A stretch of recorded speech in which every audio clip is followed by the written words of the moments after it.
That growing firestorm over the top aide Rob Porter forced out after two ex-wives accused him of abuse. Our senior White House correspondent Cecilia Vega has the latest. And Cecilia, I was watching your colleagues in the briefing room yesterday. Chief of Staff John Kelly, other top aides facing mounting questions. How long do they know about these allegations and why didn't they take action? Yeah, George, and you probably saw that the White House didn't have very many answers to any of those questions. Now that this story has exploded, Rob Porter is officially off of the job. He packed up his office here yesterday and left. This after the White House had initially said he would stay on the job after resigning to oversee a smooth transition. With the West Wing in crisis mode, overnight Chief of Staff John Kelly sent a letter to staffers telling them the White House takes matters of domestic violence very seriously. This as the administration faces mounting questions about exactly how long Kelly knew of those bombshell abuse claims made by former Staff Secretary Rob Porter's two ex-wives.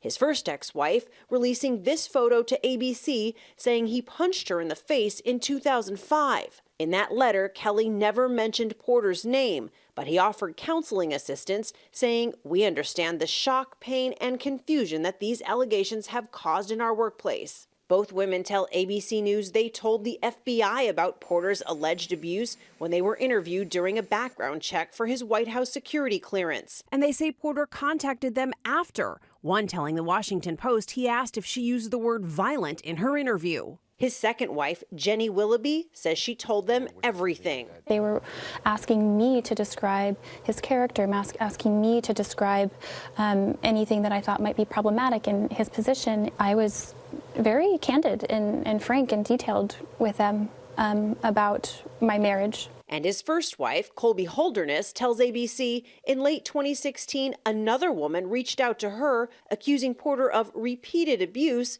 saying he's legitimately susceptible to blackmail and shouldn't have that clearance. According to the Washington Post, White House counsel Don McGahn was made aware of the abuse allegations at least 3 separate times and that Kelly knew about them as early as this fall. When the allegations first broke, Kelly called Porter a man of true integrity and honor. But Kelly's second statement said he was shocked by the new allegations and that there is no place for domestic violence, but that every individual deserves the right to defend their reputation. The White House saying Kelly's new statement was largely prompted by the release of the graphic photos. Are you saying that the Chief of Staff of this White House had no idea that Rob Porter's two ex-wives had domestic violence allegations against him when they made those claims to the FBI, that John Kelly did not know that?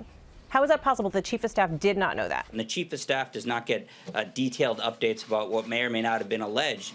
This is a process. Porter is romantically linked to White House Communications Director Hope Hicks, the White House not saying whether she helped write the statements commending Porter. But I would say that all the statements were crafted by a number of senior White House officials. Porter denies abusing his ex-wives, saying the outrageous allegations are simply false. I took the photos, and the reality behind them is nowhere close to what is being described. As for what President Trump knew and when, the White House will only say he learned of questions surrounding Porter's security clearance as reports surfaced in the press. He was surprised by it, he was disheartened by it, and he was saddened by it.